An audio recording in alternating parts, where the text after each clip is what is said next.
नमस्कार मित्रांनो, welcome back to our journey to become the industry ready professional and show our professional impact on the career growth.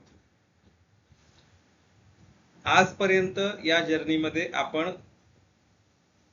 प्रत्येक गोष्ट जी communication skill सोबत related आहे किंवा कम्युनिकेशन स्किल जो काही कॉन्सेप्ट आहे त्याच्यामध्ये आपण प्रत्येक जी काही छोटी सब कॉन्सेप्ट आहे ही आपण स्टेप बाय स्टेप शिकत गेलोय. ओके, पण आता सगळ्यात महत्वाचा पार्ट आज आपण डिस्कस करणार आहोत.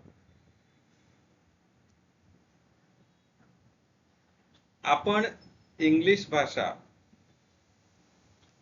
शाळेत असल्यापासून शिकत आलोय. मग आज सेपरेटली आपल्याला एक प्रोग्राम जॉईन करावा लागतो. कशासाठी? तर त्या भाषेत बोलायचं कसं हे शिकण्यासाठी.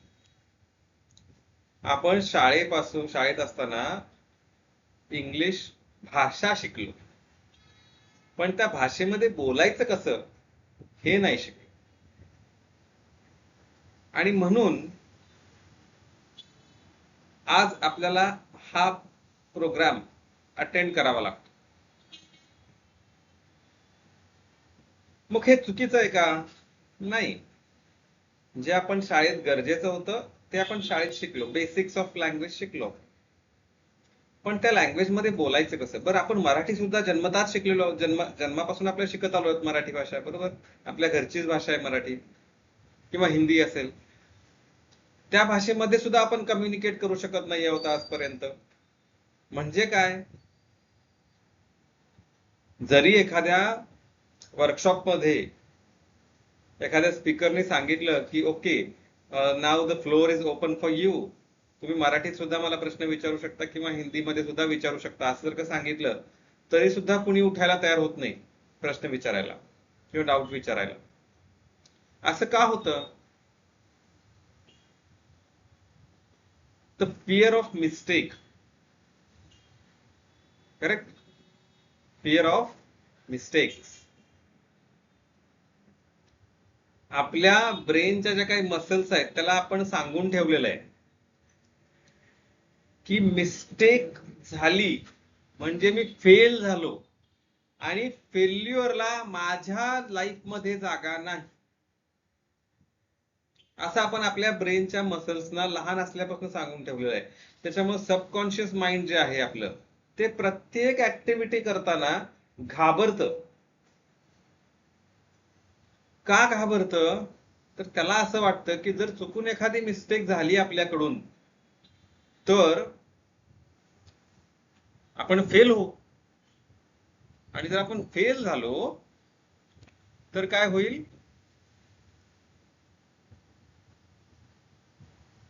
काय होईल फेल झालो तर? काही होत नाही. पण आपण ठरवून ठेवलंय फेल झालो की आपण संपलं, आयुष्य संपलं माझं, अरे बापरे मी फेल झालो, आता काय करायचं, कशी मी पुढची स्टेप घ्यायची, आता मला माझ्या घरातले काय म्हणतील, माझे शेजारी काय म्हणणार, माझे मित्र काय म्हणणार, आता मी एक फेल्ड पर्सन आहे. बरोबर? हीच कॉन्सेप्ट आपण आजपर्यंत आपल्या माइंडला सांगितलेली आहे. आज तुम्ही एखादा ऑब्झर्व करा, तुमच्या सर्कलमध्ये एखादा बिझनेसमॅन असेल किंवा एखादं छोटा दुकानदार असेल, ज्याचं दुकान त्यानं चालू केलं आणि थोड्या कालावधीनंतर त्याला नाही जमलं म्हणून त्यानं ते बंद केलं. मग तो फेल झाला का? तो मनुष्य आज सुद्धा मार्केटमध्ये फिरताना आपल्याला दिसतोय, तो आज सुद्धा काहीतरी प्रयत्न करताना आपल्याला दिसतोय. बरोबर आहे?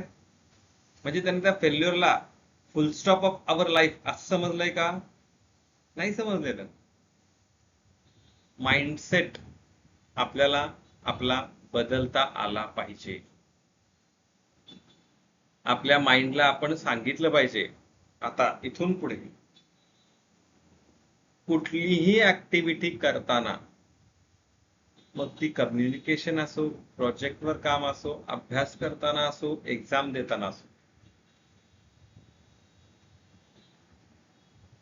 या ऍक्टिव्हिटीचा रिझल्टचा आणि माझा काहीही संबंध नाही. मला आता ही ऍक्टिव्हिटी करायची आहे, तर मी ती ऍक्टिव्हिटी माझे 100% एफर्ट्स देऊन करणार आहे. एक छान सीन आहे एका मूवी मध्ये, I don't remember the name exactly. Hrithik रोशनचा मूवी आहे तो, आणि त्याची ती लहान मुलगी आहे, ती आय गेस वॉर मूवी मध्ये आहे. त्याची लहान मुलगीच्या शाळेमध्ये फुटबॉलचे कॉम्पिटिशन असते, त्याची लहान मुलगी गोलकीपर असते आणि तिची टीम हारते. आणि हारल्यानंतर ती एका बेंचवरती येऊन अशी शांतपणे बसलेली असते अशीच. तर हा तिथे येतो आणि तिला म्हणतो, काय झालं? आम्ही हारलो. हो, तर मग हारलो आम्ही, मग आता मी सॅड आहे, मला नाही आवडलं हे हारणं. तो तिला एकच प्रश्न विचारतो, जेव्हा मॅच चालू होती तेव्हा तू त्या ग्राउंडवर तुझे 100% एफर्ट्स दिलेस का? तू खेळणं एन्जॉय केलंस का? तर ती म्हणते हो. मग ठीक आहे, आज हारले, उद्या जिंकशील, परवा परत हारशील, परत जिंकशील. कॉन्सेप्ट क्लिअर करून घ्या. आपण आपल्या सबकॉन्शियस माइंडला सांगायचंय की मी एन्जॉय करणार आहे प्रत्येक मुमेंट. आता मला एखाद्या स्टेजवरती बोलायला बोलवलेलं आहे, माझ्याकडं काहीही बोलण्यासारखं नाहीये, माझं माइंड पूर्णपणे ब्लँक आहे, पण मला सांगितलं की तुला स्टेजवर येऊन बोलायचंय. काही कॉन्टेक्स्ट असेल किंवा काही नसेल, असंच सरप्राइझिंगली तुम्हाला स्टेजवरती बोलायला बोललं असतं. आता तिथं आपण गेल्यानंतर काय बोलणार? माझं माइंड तर ब्लँक आहे. अरे बापरे, आता मी काय सांगणार तिथे जाऊन? या टेन्शन मध्ये येण्याऐवजी आपण स्टेजवर जाऊन एक कॉन्व्हर्सेशन ओपन करू शकतो. आपण लास्ट सेशन मध्ये शिकलेलो होते, बरोबर? आपण कॉन्व्हर्सेशन ओपन करू शकतो. फॉर एक्झाम्पल, तुमच्या कॉलेजमध्ये एखादं वर्कशॉप आहे चालू, आणि त्या वर्कशॉपचा जो काही स्पीकर आहे त्याने तुम्हाला उठून स्टेजवरती यायला सांगितलं आणि सांगितलं बोला. स्टेज फिअर घालवायचं, त्याच्यामुळे तुम्ही स्टेजवर येऊन काहीही बोला. असं म्हटल्यावर कॉन्टेक्स्ट काहीच दिलेलं नाही, काय बोलायचं? आता बोलताना जर का चुकलो तर बाप रे, माझ्या समोर जी ऑडियन्स बसलीये ती इतकी सक्सेसफुल ऑडियन्स आहे, म्हणजे एक टाटा ग्रुपचा सीईओ झालाय, एक फेसबुक मध्ये मोठ्या पोझिशनला कामाला आहे, एखादी स्वतःची कारचं शोरूम आहे. इतके सक्सेसफुल माझ्यापुढे ऑडियन्स बसली ना, म्हणून मी चुकलो तर यांच्या पुढे माझ्याबद्दलचा रिस्पेक्ट कमी होईल? नाही ना. जे बसलेत ते आपल्यासारखेच आहेत. ट्राय करा हवं तर. जेव्हा तुम्हाला असं वाटतं ना की मी स्टेजवर गेल्यावर काहीतरी बोलेन चुकीचं आणि मग मी फेल होईन, तेव्हा स्टेजवर गेल्यानंतर एक एक्सरसाइज करून बघा कधीतरी. आपण सुद्धा एकाला बोलवून घ्यायचं स्टेजवर, तो सुद्धा तप करेल.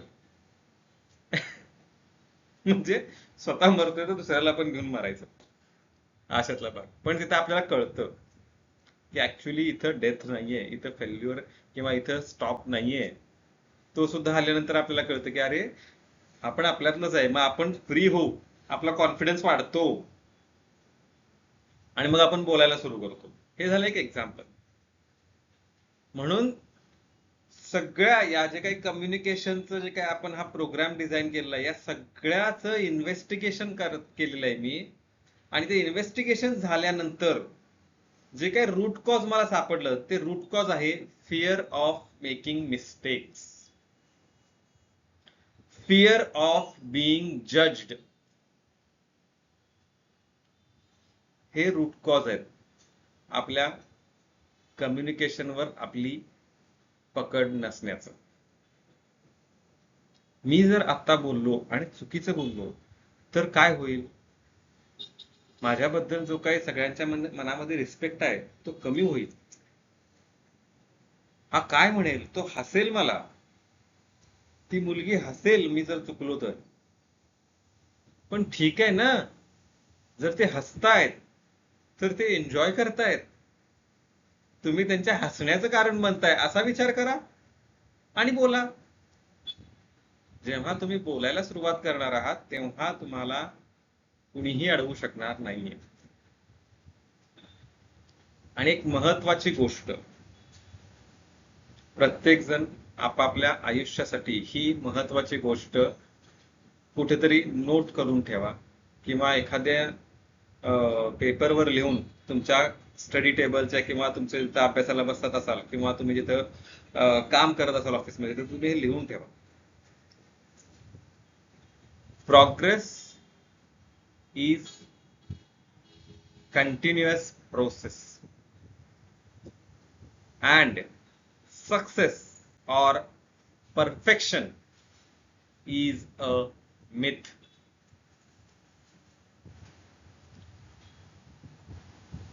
मिथ म्हणजे खोटं आहे. कोण आहे आज असा व्यक्ती जो सक्सेसफुल आहे किंवा परफेक्ट आहे? कोण आहे? शोधा.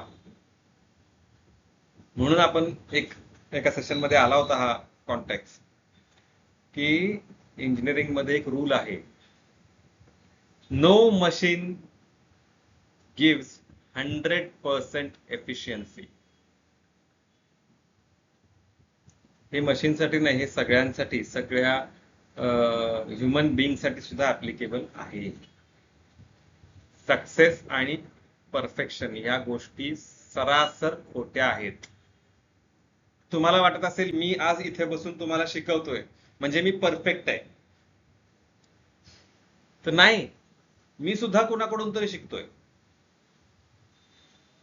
म्हणजे तो परफेक्ट आहे का? तर नाही, तो सुद्धा कोणाकडून तरी शिकतोय. मग सक्सेसफुल आहे तरी कोण?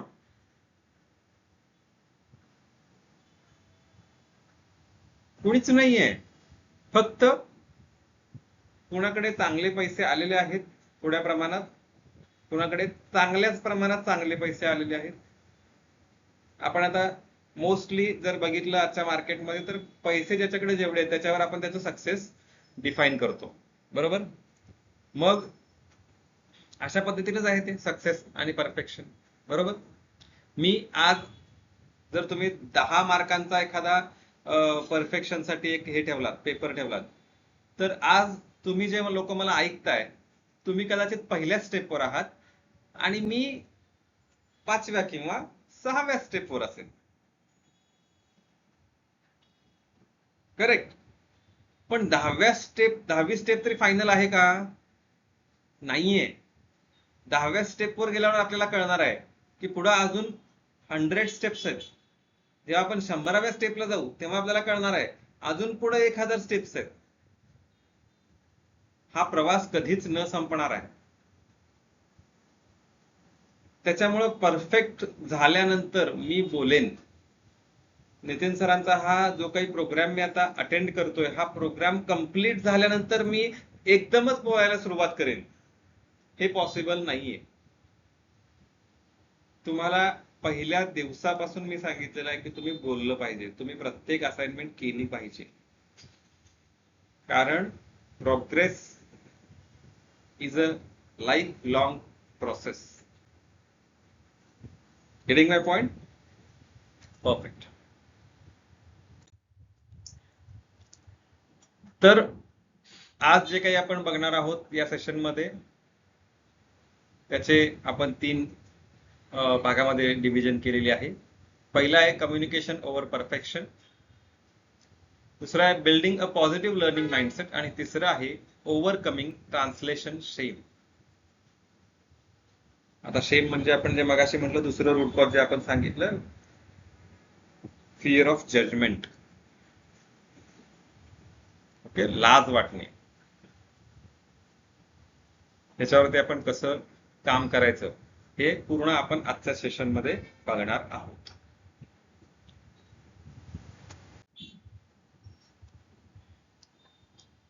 मग हे फिअर ऑफ मिस्टेक आपल्याला एका ठिकाणी का थांबवून ठेवतंय याच्यावरती आपण विचार केलाय का कधी?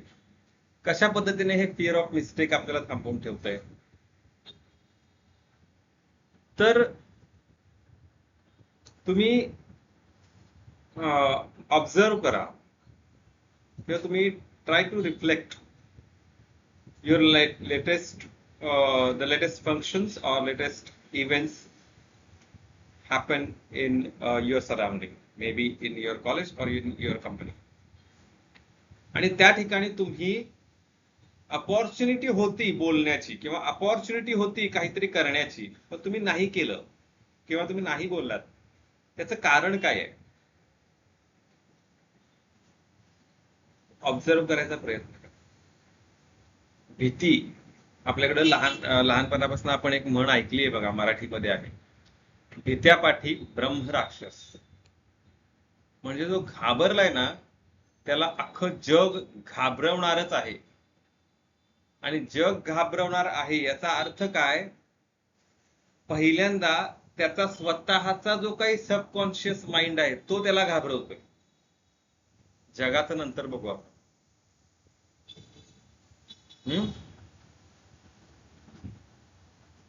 म्हणून एक रिसर्च आहे तो काय सांगतोय, तर learners who embrace errors progress up to 40% fast.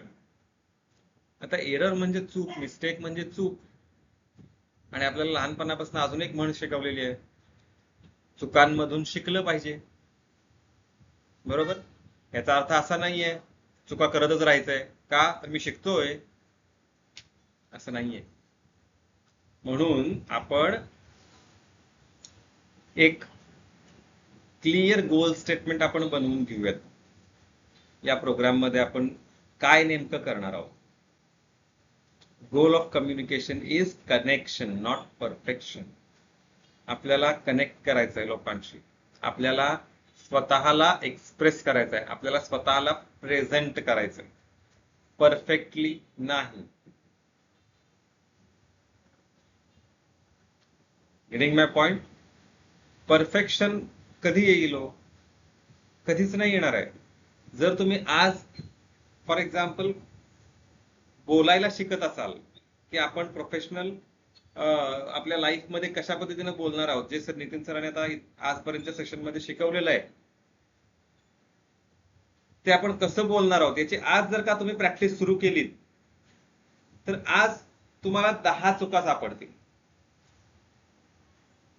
झालेल्या असतात 20 चुका, पण तुम्हाला सापडतील कदाचित 10 चुका. त्या 10 चुका जर तुम्ही ऑब्झर्व केल्या आणि त्या 10 चुकांवर जर तुम्ही काम केलं तर उद्या बोलताना तुम्हाला फक्त 10 चुका दिसणार आहेत, त्या पण ज्या तुम्हाला काल नव्हत्या दिसल्या त्या, कारण कालच्या चुकांवर तुम्ही आज काम केलेलं आहे. म्हणून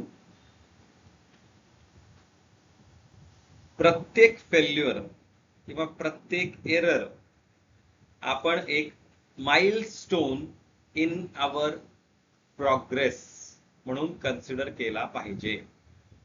चुकलो ना, ठीक आहे चुकलो, पण ती चूक का झाली हे अनालिसिस करता आलं पाहिजे. आणि ती चूक लाईफ मध्ये परत रिपीट करायची नाहीये, इंटेन्शनली नाही करायची आहे. You must not repeat one mistake in your entire life. म्हणून मी नेहमी म्हणतो, one life, one mistake.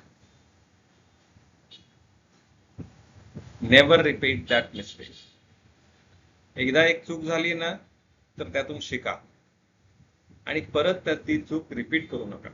आणि जेव्हा आपण या फेल्युअरला किंवा या एरर्सना किंवा या चुकांना फुल स्टॉप मानायचं बंद करतो आणि हा एक माइलस्टोन आहे आणि याच्या पुढच्या स्टेपवरती मी ही चूक नाही करणार आहे आणि मी माझी प्रोग्रेस अजून वाढवणार आहे असं जेव्हा आपण विचार करणार आहोत, तेव्हाच आपण एक इंडस्ट्री रेडी प्रोफेशनल होणार आहोत आणि पूर्ण इंडस्ट्रीवर आपला इंडस्ट्रियल इम्पॅक्ट पाडणार आहोत.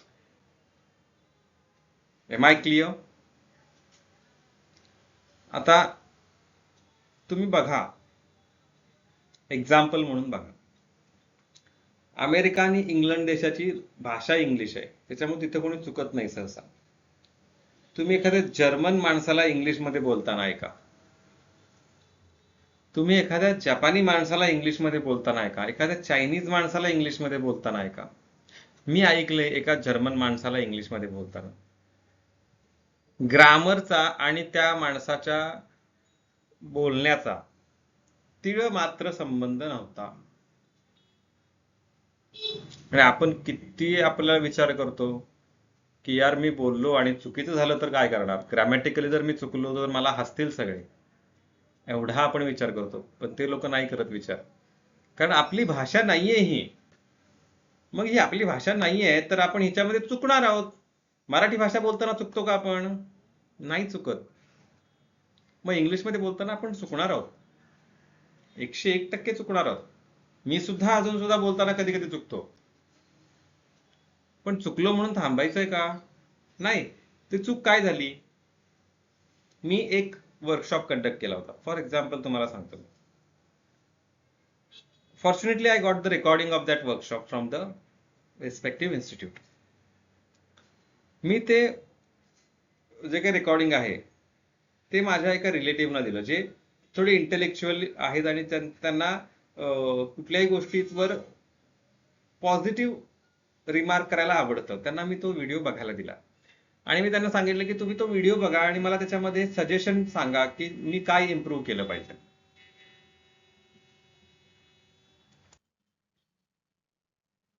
मग त्यांनी मला सांगितलं, पूर्ण व्हिडिओ त्यांनी बघितला आणि त्यांनी मला सांगितलं की दर एक 2 ते 3 वाक्यानंतर मी एक फिलर वापरतो.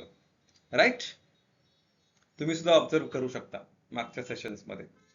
त्याआधी खूप व्हायचं. त्यांनी मला त्याची जाणीव करून दिली. आता मी थोडं इंटेन्शनली ट्राय करतोय की अशा कुठल्याही प्रकारचा फिलर वापरला जाऊ नये याची. स्टील होतं, बऱ्याच वेळा वापर होतो याचा, कारण बऱ्याचदा काय बोलायचंय हे क्लिअर नसल्यामुळं तो फिलर येत असतो आपल्याला. त्याचं रिझन आहे ते की आपली कॉन्सेप्ट क्लिअर नसेल की आपल्याला पुढं काय बोलायचंय. एखाद्या वेळेस आपल्याला आठवत नाही एखादा मुद्दा, तेव्हा आपल्याकडून तो फिलर येत असतो. किंवा आपण एखादी गोष्टी एखादं वाक्य आपण सांगतो, एखादी कॉन्सेप्ट आपण सांगतो, तर ती संपल्यानंतर आपण समोरच्या माणसाकडून एक रिस्पॉन्स घ्यायचा प्रयत्न करतो, फीडबॅक घ्यायचा प्रयत्न करतो, तेव्हा हे फिलर्स येत असतात. जसा माझा येतो बघा, ऑब्झर्व करू शकता तुम्ही. बऱ्याचदा स्लाइडच्या शेवटी मी म्हणतो राईट, म्हणजे मी तुम्हाला विचारतोय ओके का, कळलंय का तुम्हाला? Okay, then we can move ahead. मग अशा ही पण एक मिस्टेक आहे, to be honest. Fillers use केलेच नाही पाहिजेत. मग ही ऍक्सेप्ट करता आलं पाहिजे. त्यांनी मला सांगितलं, मी पण तो व्हिडिओ पुन्हा बघितला तर मला जाणवलं बरोबर आहे. आय अॅक्नॉलेज दॅट मिस्टेक आणि मी त्याच्यावर काम करायला सुरुवात केली.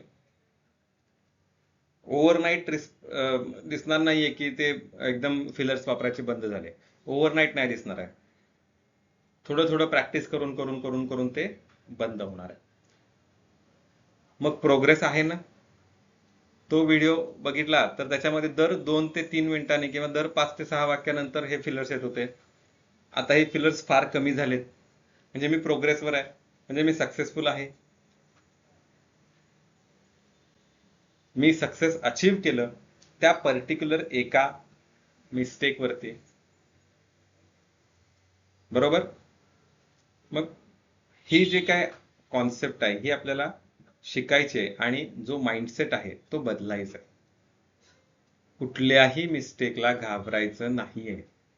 झाली मिस्टेक, ठीक आहे, अॅक्नॉलेज करायची. ऍक्सेप्ट करायची ती मिस्टेक झालीये म्हणून, आणि ती मिस्टेक सुधारायचा प्रयत्न करायचा आहे. ती मिस्टेक पुन्हा आपल्याकडून घडणार नाही याचं आपण भान ठेवलं पाहिजे. कारण माइलस्टोन हा एकदाच येतो, बरोबर आहे ना? तोच माइलस्टोन पुन्हा येईल का कधी परत? नाही येणार आहे. मग सारखा तोच माइलस्टोन जर का आपल्या पाथवे मध्ये येत असेल तर याचा अर्थ आपण एका सर्कल मध्ये फिरतो. या मिस्टेक वरून आपण आता क्रॉस झालो, परत तीच मिस्टेक, परत तीच मिस्टेक, परत तीच मिस्टेक चालू आहे, बरोबर ना? म्हणजे आपण पुढे जातोय का? तर नाही, आपण तिथेच फिरतोय. एक मिस्टेक झाली, दुसरी मिस्टेक झाली, तिसरी मिस्टेक झाली, परत पहिली, परत दुसरी, परत तिसरी, परत पहिली, परत दुसरी, परत तिसरी, परत पहिली. याच मिस्टेक्स आपण करत राहणार आहोत का? आणि मग 1 2 3 च्या ऐवजी 4 5 6 सुद्धा तिथे ऍड होतील, बरोबर ना? म्हणून फिअर ऑफ मेकिंग मिस्टेक्स आणि फिअर ऑफ जजमेंट या दोन्ही गोष्टी आपल्या डोक्यामधून काढून टाकायच्या आहेत, आणि आपण फक्त आणि फक्त एन्जॉय करण्यासाठी आलेलो आहोत.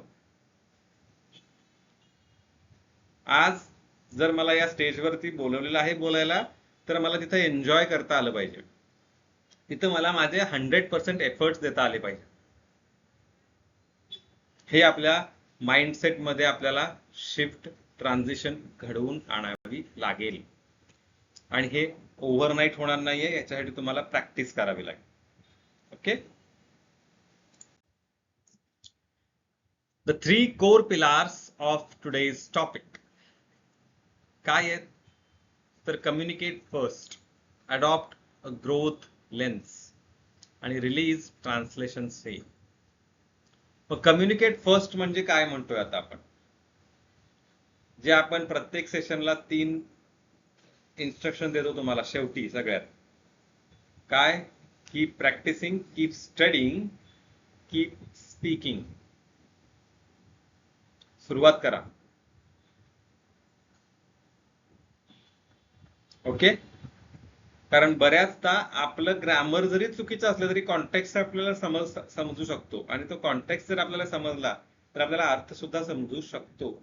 आणि असं नाहीये की मग आपलं ग्रामर चुकलंय समोरच्या माणसाचं, मग तो कॉन्टेक्स्ट वरतीच आपण आयुष्यभर शिकायचं, ऐकून घ्यायचं काय त्याचं? तर नाही, त्यानं त्याच्या ग्रामर वरती सुद्धा काम केलं पाहिजे. पण ही, मी तुम्हाला परत सांगतोय, ही एक प्रोसेस आहे. या प्रोसेसला एंड पॉइंट नाहीये, सक्सेस पॉइंट नाहीये, परफेक्शन पॉइंट नाहीये. ओके. म्हणून start before you are ready, हे लक्षात ठेवायचं. आपल्याला वाटतंय ना की आपण रेडी नाही आहोत आता ही गोष्ट, ही ऍक्टिव्हिटी करण्यासाठी, तर करा, स्टार्ट करून द्या. आपण आपल्याला ती गोष्ट येऊन जाईल. ओके. पुढचं आहे अडॉप्ट अ ग्रोथ लेन्स. प्रत्येक चूक ही काहीतरी आपल्याला शिकवून जात असते. आणि आपल्या मराठीमध्ये अजून एक म्हण आहे, ऐकली असेल तुम्ही, अनुभव हा माणसाचा गुरु आहे. हा अनुभव कुठून येतो? जेव्हा आपण एखादी गोष्ट सक्सेसफुली कंप्लीट करतो ना, तेव्हा तो अनुभव येत नाही आपल्याला कधी. ऑब्झर्व करा. कारण आपण त्या झोन मध्ये असतो की सगळं काही परफेक्टच झालंय. सगळं काही परफेक्ट झालंय याचा अर्थ काय आहे? मी जे काही केलंय ते परफेक्टच आहे. आणि आपण जेव्हा दुसरा अटेम्प्ट करायला जातो तेव्हा आपण फेल होतो. त्याला म्हणतात तुक्का लागणे, बरोबर ना? मग फेल्युअर मधून आपण बऱ्याचशा गोष्टी शिकू शकतो की ही चूक का झाली, बरोबर? ह्याची कारणं काय आहेत, ह्याचं अनालिसिस करता आलं पाहिजे. आणि हे अनालिसिस झाल्यानंतर ज्या काही करेक्टिव्ह ऍक्शन्स आपल्याला मिळतील त्या आपल्याला इम्प्लिमेंट करता आल्या पाहिजेत. आणि सगळ्यात महत्वाची स्टेप जी माझ्या सांगण्यातून मिस झाली होती, मिस्टेक झालीये हे ऍक्सेप्ट करता आलं पाहिजे. आज प्रत्येक जण माझी मिस्टेक झालीये असं म्हणायला तयार नाहीये. ही मिस्टेक माझ्याकडून झालीये हे म्हणायलाच तयार नाहीये. मग आता इंडस्ट्रीमध्ये आपण हे कसं ऍप्लिकेबल होतंय? तर आपण बरेच एक्झाम्पल्स बघितलेले आहेत आता, बरोबर, की त्या प्रोजेक्टला एवढी टाइमलाईन दिली होती आपल्याला 1 वीकची, पण त्याच्या पुढे जातोय तो प्रोजेक्ट. मग आपण ऑलरेडी कम्युनिकेट केलेलं होतं, बरोबर, तो 3 लोक सुट्टीवर गेले त्याच्यामुळे आपण सगळं कम्युनिकेशन केलं होतं. तरी सुद्धा 2-3 दिवस एक्सटेंड करून सुद्धा आपला प्रोजेक्ट तिथं डिलिव्हर नाही झाला, म्हणजे हे एक फेल्युअरच आहे आपलं. हे फेल्युअरची पर्यंत आपल्याला जबाबदारी घेता आली पाहिजे की हो, as a leader I am responsible for this failure.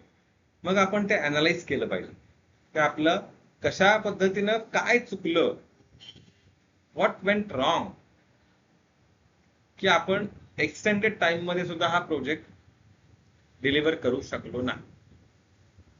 म्हणून नेहमी होतात मिस्टेक्स, डू नॉट वरी.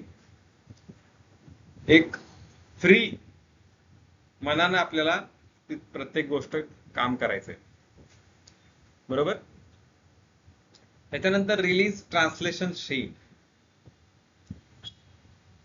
आता आपण एका सेशन मध्ये बघितलं होतं की आपल्याला ट्रान्सलेशनचा जो काही लूप आहे त्यातनं बाहेर पडायचंय. पण हे ओव्हरनाईट शक्य आहे का? Is it possible to break that loop overnight? No. कदाचित ही कॉन्सेप्ट तुम्ही आता पहिल्यांदा ऐकली असेल की ट्रान्सलेशनचा पण एक लूप असतो आणि तो आपल्याला ब्रेक करायचा आहे. मग लगेच तो ब्रेक करता येणार आहे का? नाही, त्यासाठी तुम्हाला प्रॅक्टिस करावी लागेल. मग ती प्रॅक्टिस कशी करणार?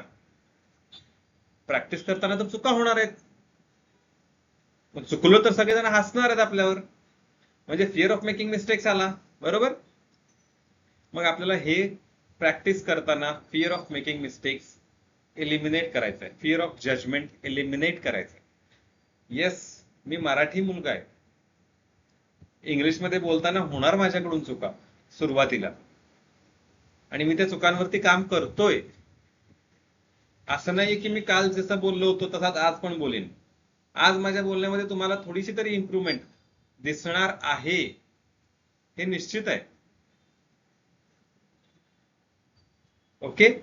म्हणून जो काही ट्रान्सलेशन शेम आहे की बाबा मी मराठी आहे तर माझं इंग्लिश असं एकदम कच्चच असणार आहे, हा आपण कधीही बाळगायचा नाहीये. मी तुम्हाला जसं म्हटलं, तुम्ही युट्यूबवर सर्च करा, जपान किंवा जर्मन हे लोक कसे इंग्लिश बोलतात बघा.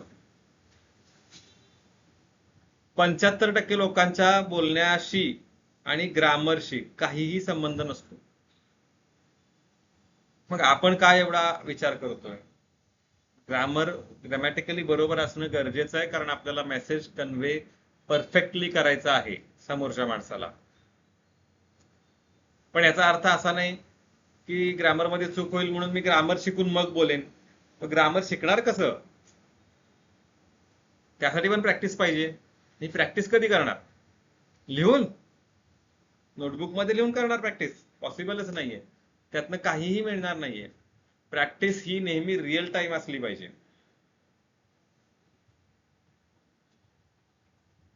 बऱ्याचदा मी क्रिकेटच्या मॅचेस ज्या जुन्या असायच्या ना, टेस्ट मॅचेस, आता टेस्ट मॅचेस सहसा होत नाहीत, पण टेस्ट मॅचेस जेव्हा असायच्या तेव्हा मी कॉमेंट्री मध्ये ऐकायचो की आता एखादी मॅच चा रिझल्ट लागणारच नाहीये असं निश्चित जेव्हा होतं ना बऱ्याचदा टेस्ट मॅच मध्ये, आता ही मॅच टायच होणार आहे असं त्या क्रिकेटच्या म्हणजे ते खेळणाऱ्या खेळाडूंना बरोबर ते समजून जातं की आता काही झालं तरी ना ते जिंकणार आहेत ना आपण जिंकणार आहोत. मग अशा वेळेस काय करायचे ते लोक? तर मॅच प्रॅक्टिस करायचे. म्हणजे काय? तर 5 दिवसाचा गेम आहे ना, मी 5 दिवस गेम खेळणार, 5वा दिवस संपेपर्यंत आम्ही खेळणार गेम. आपली बॅटिंग चालू आहे ना, मी क्रीज वरती राहणार, थांबवणार नाही मी. 5 दिवसाच्या आत हा गेम बंद होऊ देणार नाही मी, कारण समोरच्या टीमचा बॉलर माझ्या नेट प्रॅक्टिस मध्ये येणार नाहीये मला बॉलिंग करायला. माझ्या नेट प्रॅक्टिस मध्ये माझ्याच टीमचा कोणीतरी मेंबर मला बॉलिंग करणार आहे, बरोबर ना. मग ते काय करायचे तेव्हा? खेळून काढायचे, त्याचा प्रत्येक बॉल खेळून काढायचे. मग तो पण बॉलर सुद्धा त्याला सुद्धा आहेच प्रॅक्टिस, बरोबर ना. नेट प्रॅक्टिस मध्ये तर शेवटी त्याला त्याच्या टीम मधले बॅट्समन मिळायचे, पण इथं त्याला दुसऱ्या टीमचा बॅट्समन मिळाला प्रॅक्टिससाठी, मग तो सुद्धा आपले व्हेरिएशन ट्राय करायचा. ऑब्झर्व करा तुम्ही. कुठल्या तरी एक दोन मॅचेसच्या कॉमेंट्री मध्ये मी ऐकलं होतं की आता यांची मॅच प्रॅक्टिस सुरू झाली. म्हणून मॅच प्रॅक्टिस महत्वाची असते. म्हणून आपल्याला नेट प्रॅक्टिस तर करायचीच आहे आपल्या मित्रांसोबत असेल, आपल्या कलिग सोबत, पण आपल्याला मॅच प्रॅक्टिस सुद्धा करायची आहे. ऍक्च्युअल रिअल सिच्युएशन मध्ये जाऊन, त्या रिअल सिनारिओ मध्ये जाऊन आपल्याला परफॉर्म करायचं आहे. फेल होईल, चुकेल, चुकू दे, नथिंग टू वरी. आज चुकेल, उद्या बरोबर येईल, परवा अजून बरोबर येईल, त्याच्यानंतर अजून बरोबर येईल. मी असं कधीच म्हणणार नाही की परफेक्ट व्हा. ओके, रोज थोडी थोडी इम्प्रूव्हमेंट होत जाईल. गेटिंग माय पॉइंट? परफेक्ट. तर मिस्टेक टू मास्टरी जे काही मॉडेल आहे हे आपण या ठिकाणी दाखवलेलं आहे. तर पहिला आहे fear and silence, avoiding speech due to error anxiety. म्हणजे मी पहिल्या किंवा दुसऱ्या सेशन मध्ये सांगितलं होतं की तो एक फेविकॉल असतो फिअरचा, तो आपल्या खुर्चीला लावलेला असतो. आपण मीटिंग मध्ये असू, कुठल्या वर्कशॉप मध्ये असू, कुठल्या लेक्चर मध्ये असू, कुठेही असू, आपल्या खुर्चीला तो फिअर नावाचा, फिअर ऑफ मिस्टेक्स किंवा फिअर ऑफ जजमेंट नावाचा ग्लू लावलेला असतो, आणि आपण त्याच्यावर बसलो की आपण चिकटून बसतो. आणि तिथे एकदा बसलो त्या खुर्चीवर की आपण उठत नाही, आणि मग जर आपण उठलोच नाही तर आपण आपल्या प्रोग्रेसवर, आपल्या प्रोग्रेस जो काही पाथ आहे त्याच्यावरती आपण कसे चालणार? Try to understand my point. जर आपण त्या खुर्चीतच बसून राहिलो तर आपण चालणार कसे? आणि जोपर्यंत चालणार नाही तोपर्यंत आपला जो काही प्रवास आहे तो प्रोग्रेसकडे कसा जाणार? म्हणून आपण अटेम्प्ट अँड स्टंबल, म्हणजे काय? आपल्याला अटेम्प्ट करायचा आहे, बोलायचा प्रयत्न करायचा आहे, ती ऍक्टिव्हिटी करायचा प्रयत्न करायचा आहे. एखादा प्रोजेक्ट आपल्याला दिलेला आहे तर आपण त्याच्यावर काम करायला सुरुवात तरी करायची आहे किमान, कारण सुरुवात केल्याशिवाय प्रोग्रेस होणार नाहीये.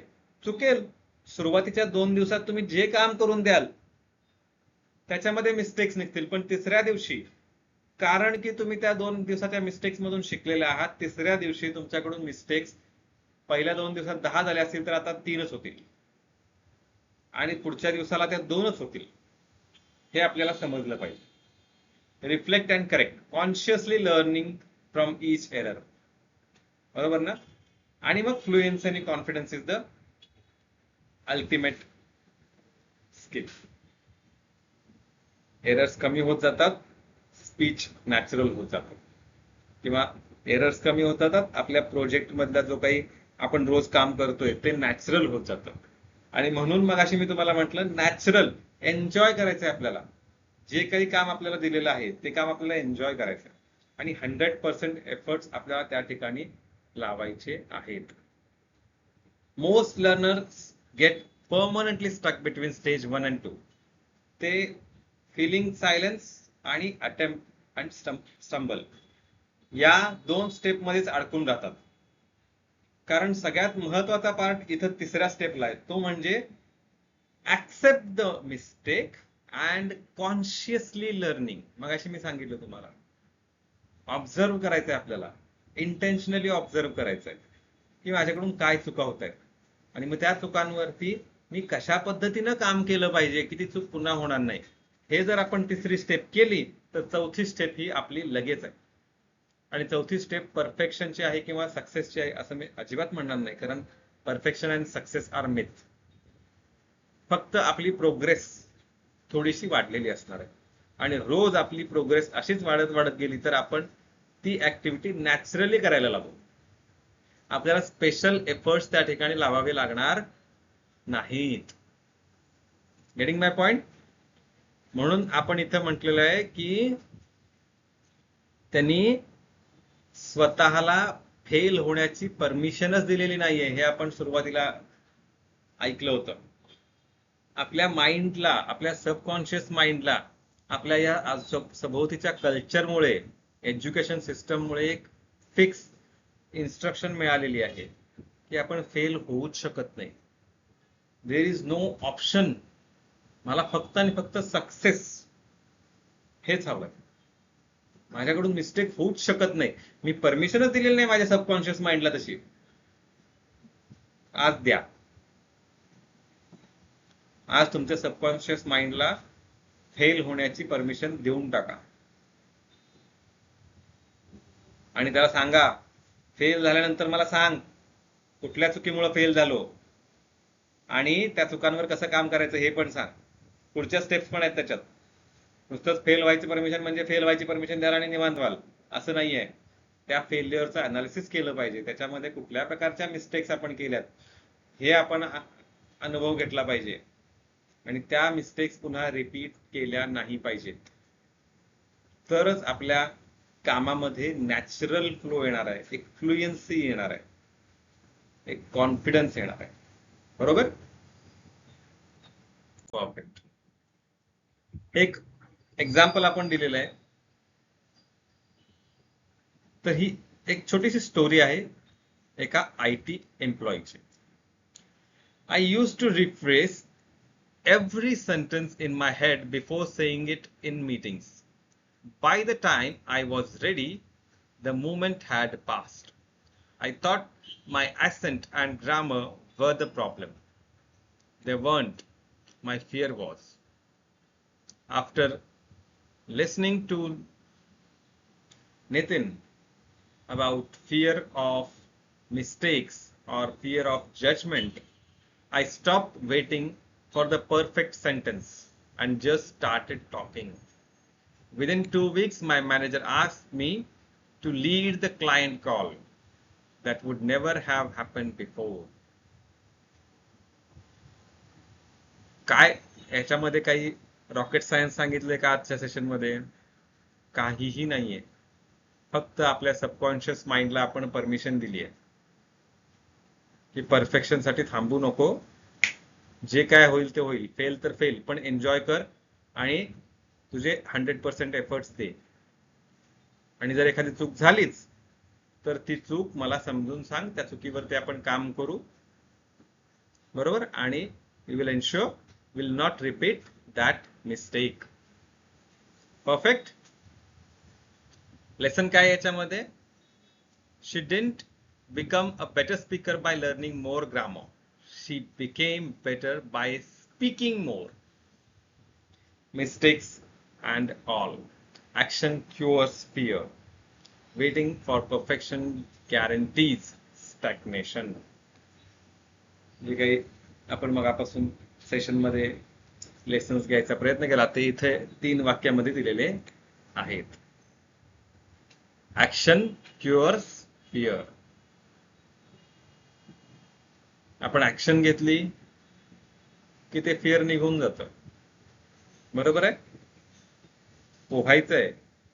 पाण्यात पडल्यानंतर जेव्हा आपण थोडं थोडं पोहायला शिकायला म्हणजे आपण हात मारायला लागतो किंवा तोंडात नाकात पाणी जायला लागतं, त्यावेळेस आपल्याला कळतं की आपण कसं तोंड केलं पाहिजे की जेणेकरून आपल्या नाका तोंडात पाणी जाणार नाही आणि आपण हात कसे मारले पाहिजेत.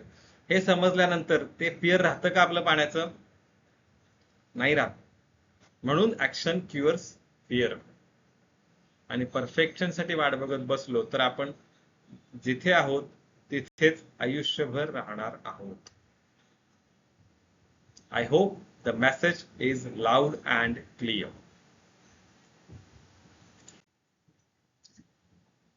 The quick win task for you. Once I complete the instructions, pause the video, implement this, and then resume the video. What is that? Stop reading. Open your notebook or phone right now. Set a timer for 60 seconds and speak aloud or write 5 sentences in English about your morning. Do not pause or pause to correct yourself. Do not delete. Do not rephrase. Just go. एकदा सुरू केलेलं आहे 5 sentence बोलायला तर थांबायचं नाहीये. चुकलं चुकू दे. थांबून ते लगेच आपल्याला रिपेअर करायचं नाहीये, करेक्ट करायचं नाहीये किंवा रिफ्रेश करायचं नाहीये किंवा ते डिलीट सुद्धा करायचं नाहीये. ओके? रूल्स काय काय आहेत? No editing or correcting mid sentence, keep going even when it feels wrong, and finish all 5 sentences no matter what. आता 5 सेंटेन्सेस साठी मी तुम्हाला अशी इन्स्ट्रक्शन देतोय की finish 5 sentences no matter what. 50 साठी द्यायला हवी होती वास्तविक पाहता, बरोबर ना, पण 5 सेंटेन्स साठी देतो. Why it works? This exercise interrupts the perfectionism loop at the neurological level. जो सबकॉन्शियस माइंड आहे ना, त्याला जी तुम्ही आता परमिशन दिलेली आहे चुका करायची, त्या ठिकाणी जो परफेक्शनिझमचा लूप आहे तयार झालेला, तो लूप ब्रेक होईल. ओके, तर ही ऍक्टिव्हिटी क्विकली तुम्हाला करायची आहे. पॉज करा व्हिडिओ, इम्प्लिमेंट करा, शेअर करा व्हॉट्सअप कम्युनिटीमध्ये. ओके, आणि आता तुमच्या होमवर्क असाइनमेंट्स काय काय आहेत? Daily mistake journal. रोज तुम्हाला तुमच्या 2 ते 3 इंग्लिश मधल्या मिस्टेक्स शोधायच्या आहेत आणि त्या लिहून काढायच्या आहेत. आणि next to each one write the correction. म्हणजे तुम्ही त्या चुकांना करेक्ट करण्यासाठी काय करणार आहात हे तुम्हाला रोज करायचं आहे आता इथून पुढे. Okay, 5 minutes daily monologue. Record yourself speaking in English for 5 minutes about any topic, your work, your goals or your day. Do not re-record. Re-recording करायचं नाहीये. 5 मिनिटं रोज तुम्हाला स्वतःला रेकॉर्ड करायचं आहे. कुठल्याही टॉपिकवर बोला, जो तुम्हाला आवडेल त्या टॉपिकवर तुम्ही बोलायचं आहे. जसं जसं तुम्ही आजच्या व्हिडिओमध्ये तुम्हाला वाटेल की जरा काहीतरी चुका झाल्यात, उद्या तुम्हाला अजून वेगळ्या पद्धतीने इम्प्रूव्हमेंट दिसेल, तिसऱ्या दिवशी अजून इम्प्रूव्हमेंट दिसेल. अशी तुम्हाला इम्प्रूव्हमेंट 90व्या दिवसापर्यंत किंवा 60व्या दिवसापर्यंत काय असेल तो आपला प्रोग्राम जोपर्यंत आहे तोपर्यंत तुम्हाला याच्यामध्ये बऱ्याच इम्प्रूव्हमेंट्स दिसून येतील. Initiate 1 real conversation. Start 1 English conversation today. आज व्हिडिओ संपला, सेशन संपलं, क्विज सबमिट केला. कोणासोबतही तुमच्या कॉलेजमधले मित्र असतील किंवा तुमचे कॉलिग असतील, एक इंग्लिशमध्ये कॉन्व्हर्सेशन इमिडिएटली सुरू करा. कारण तुमच्या टॉपिक्स भरपूर आहेत तसे. फक्त मराठीमध्ये सुरू करायचे आहे, इंग्लिशमध्ये करा. Read the mistake reframe list. जी काय आपण सुरुवातीला केली होती list. Write 5 statements that reframe your relationship with error. For example, each mistake is proof I'm trying. Read them aloud every morning this week before you start your day. Okay? What are the key takeaways from today's lesson? Mistakes are the method. Connection beats correction. And action is the antidote. आता मगापासून आपण या सगळ्या गोष्टी explain केलेल्या आहेत. Mistakes R the methods आपण म्हटलं, मग अशी मिस्टेक्सला एक माइलस्टोन म्हटलं होतं, बरोबर. आता मिस्टेकला आपण एक मेथड म्हणून सुद्धा कन्सिडर करू शकतो. कारण जोपर्यंत आपण एखादी गोष्ट करणार नाही तोपर्यंत त्यामध्ये चुका होणार नाहीत, आणि चुका नाही झाल्या तर आपल्याला त्यातनं इम्प्रूव्हमेंटचा पॉईंट कधीच मिळणार नाही. Okay, connection beats correction. कारण आपलं अल्टिमेट गोल काय आहे? आपला जो काही मेसेज आहे तो आपल्याला कन्व्हे करायचा आहे. मग करेक्शन करत बसलो मनातल्या मनातच, तर आपला मेसेज कधी कन्व्हे होईल का? नाही होणार आहे. म्हणून आपल्याला बोलायला सुरुवात करायची आहे. आणि action is the antidote. Antidote म्हणजे काय असतं? तर एखाद्या व्हायरसला तो अँटीडोट दिला की तो व्हायरस मरून जातो. मग व्हायरस कोणता आहे सध्या आपल्याकडे? फिअर ऑफ मिस्टेक्स आणि फिअर ऑफ जजमेंट. तुम्ही बघा, एखाद्या तुमच्या घरच्या फंक्शन मध्ये जर डान्स प्रोग्राम वगैरे ठेवला असेल तर तुम्ही डान्स करायला जायला लाजता सुरुवातीला. आणि जेव्हा तुम्ही तिथे डान्स करायला स्टेजवर जाता, ते असं म्हणतात ना की असं गरम झालं सगळं अंग नाचून नाचून, किंवा थांब म्हटलं तरी आपण थांबत नाही, बरोबर ना. पहिल्यांदा थोडं वाटत असतंय की मी नाचलो की मला काय म्हणतील माणसं इथली आजूबाजूची, मी कसा नाचतोय, काय करतोय. पण नंतर नाचायला एकदा सुरुवात केली की कोण बघतंय मला, मला नाही माहिती, मी एन्जॉय करतोय. Action is the antidote. ते तिथं व्हायरस मरून गेला असतो फिअर वाला. ओके, कारण आपण ऍक्शन घेतलेली असते. Okay, I hope the message is crystal clear from today's session. Thank you so much for showing up today, and I hope you liked the way I could convey or I could communicate the importance of getting rid of the fear of mistakes and fear of judgment. And to overcome this fear of judgment and fear of mistakes, every day I say, keep practicing, keep studying, and keep speaking. Thank you so much.